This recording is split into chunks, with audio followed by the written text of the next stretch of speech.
finally spring, which means it's officially cherry blossom time in DC, which might actually be my favorite time of the year. Apologies in advance for my somewhat nasally voice. I think I have seasonal allergies, but to be honest, totally worth it. So this video will be a visual diary of my week, trying to find as many cherry blossoms as possible. We're starting off strong with what I once thought were cherry blossoms, but I now know they're actually saucer magnolias. I learned that this week, but they are stunning. And I may or may not be slightly obsessed. I came back here like 5 times within 3 days. Currently, we're at Smithsonian Gardens, and it's such a gem in the middle of the National Mall.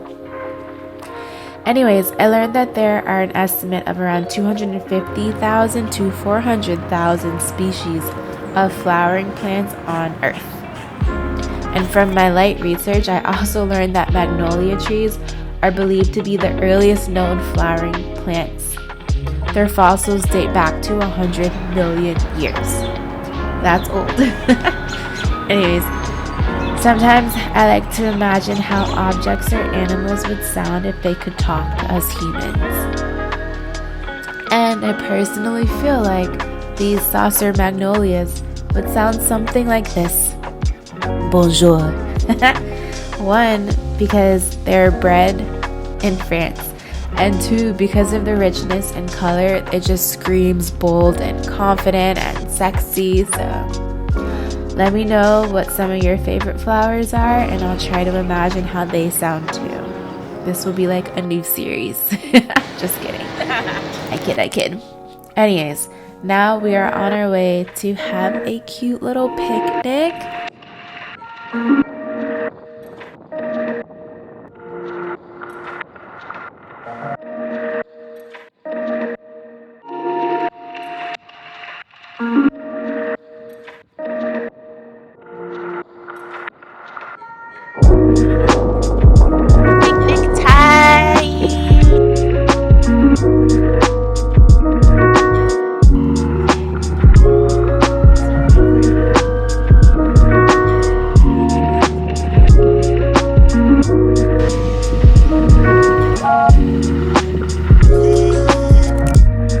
Having a picnic.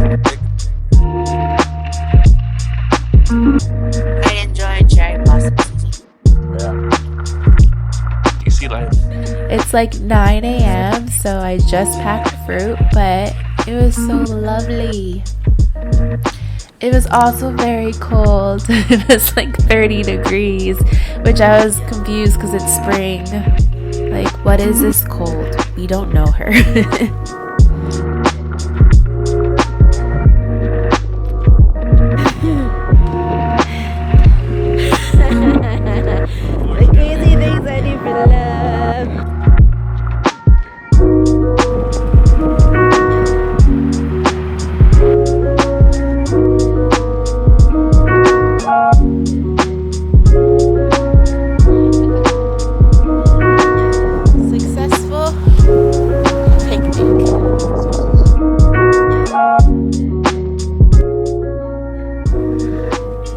And then our stop before heading home was Renwick Gallery, which actually is one of my personal favorites. It's pretty intimate, so you don't really get overwhelmed like how you do with some of the other museums.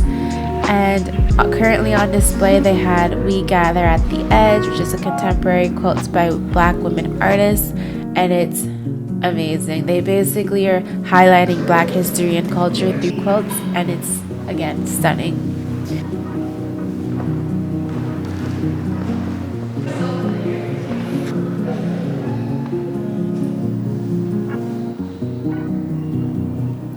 And this is one of the big installations that they're known for. It's called 1.8 Renwick, and it's actually leaving in May. It's been here for about 5 years, which is quite long, but it's cool. They say to get the full experience, you should lay down on the floor and look at it, but that's what we did, and it's super relaxing. So maybe like set an alarm in case you fall asleep, but it is beautiful. It's so peaceful. It's so simple, yet it flows. And I like it. It's kind of like water, colorful water. No, it's not, but I tried. So I also got to decorate some cookies and paint on some cookies, and it was really fun, and I had a good time. They came out looking like a 5th grader did them, but we look and do not judge.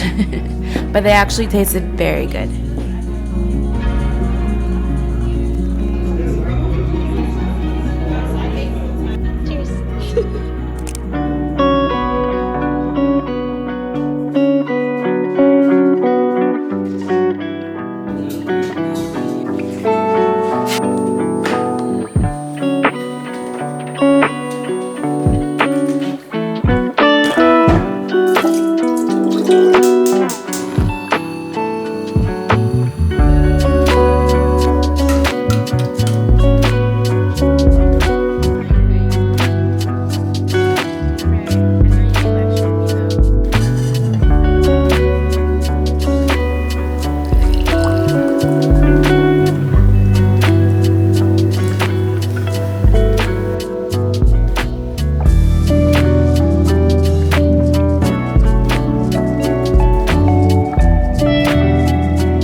Time to be in DC.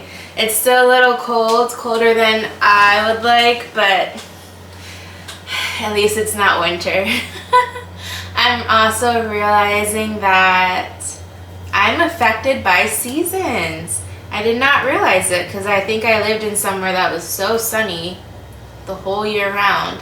But come winter, I literally just want to hibernate. I want to eat, I want to sleep. I feel like I'm always tired.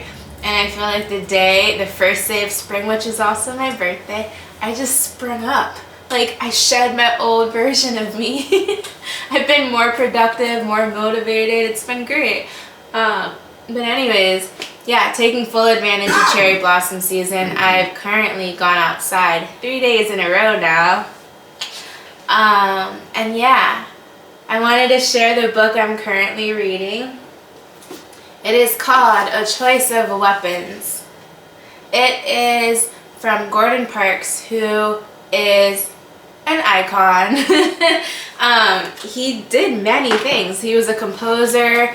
I knew him from his photos, so he was really big in the photojournalism world. He was able to capture what Black America looked like, specifically during the civil rights era, like poverty, everything. And I'm probably 1/4 of the way through, so still fairly new on my reading journey, but so far this book is amazing. He was also the first African American to produce a major Hollywood film, I think in the 60s. But anyways, highly suggest this book, highly suggest learning about him, especially if you're somebody that is in the creative space. He had many talents, but what I thought was really cool is his take when it came to being able to capture and tell other people's stories. He was really intentional and not just capturing and going in for like 30 minutes and getting the picture. He was really invested in learning his subject as much as he could to be able to share the most authentic story to them. And yeah, he's legendary. But I'm, again, 1/4 of the way through, so I will share final thoughts at the end, but so far it's amazing, and I think everyone should read it.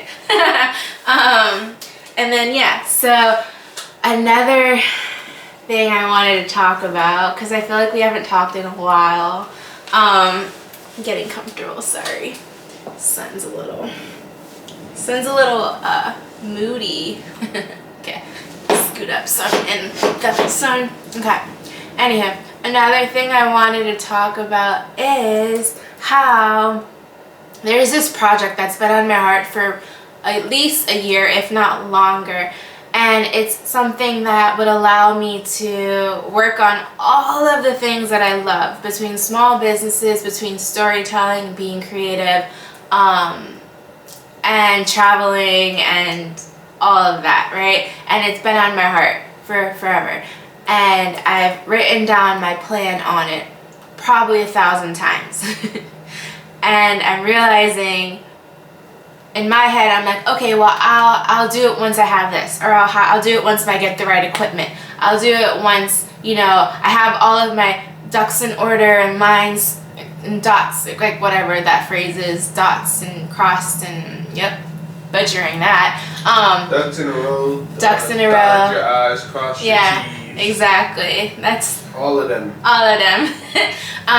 But long story short, I realized I might not ever actually feel ready. And that doesn't mean I shouldn't do it. I think that means I just have to push through all of my fears and just still do it. And I think for me, so much of it is being able to tell other people's stories, so there's that added pressure. But I'm starting to think that like feeling ready is kind of an illusion, and I'm just giving myself more excuses as to why I shouldn't do it. But I need to just do it. I need to do the action. I realized that ideas never changed the world like the actual actions did.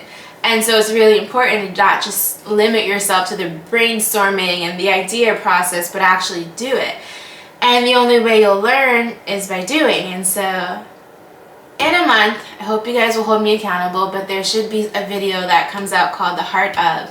And it is that project that I've been talking about. And this is me holding myself accountable and by telling you guys that this will come out. But for anybody that's been working on the plan for 100 million times, it's time to actually take action, and we'll do this together. Because at the end of the day, what's the alternative? Just not doing it and feeling like there's a part of you that knows you should be doing more? Doesn't really sound fun. So we got this. Okay, I hope you guys are having a great day, and I appreciate you as always for being here. Peace.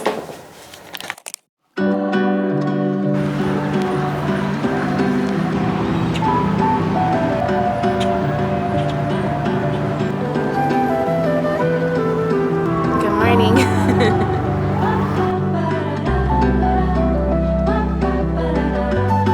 Today I am going to head to the Tidal Basin, which it is one day before peak, and it's a Thursday, and the weekend is expected to have anywhere between 1.5 to 2 million people here for the cherry blossoms, which is crazy.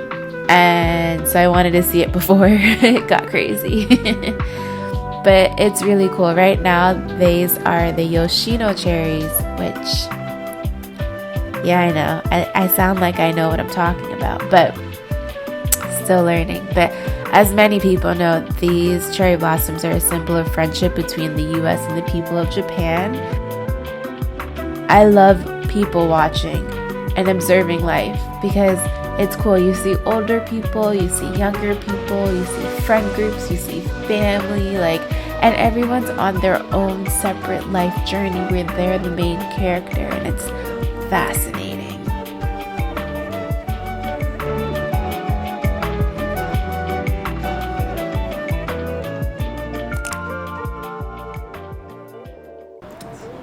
Lastly, to round up this fun weekend, we went to Gute Leute, and it's actually one of my favorite things to do in the DMV area. We went once before.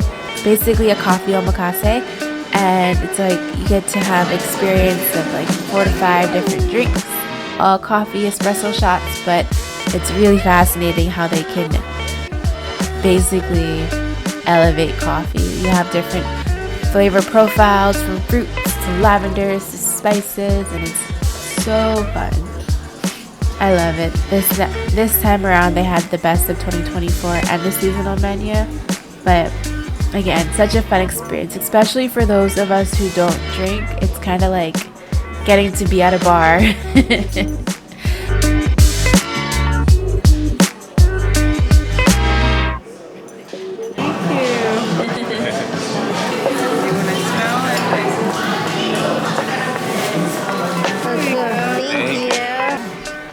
So this drink was pretty cool.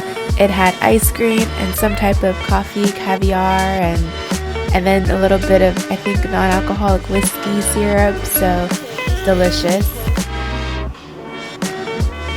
But yeah, the whole experience was fun.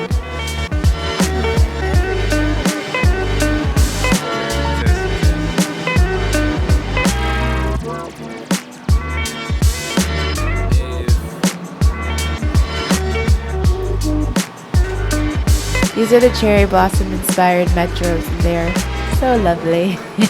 They look the same on the inside though.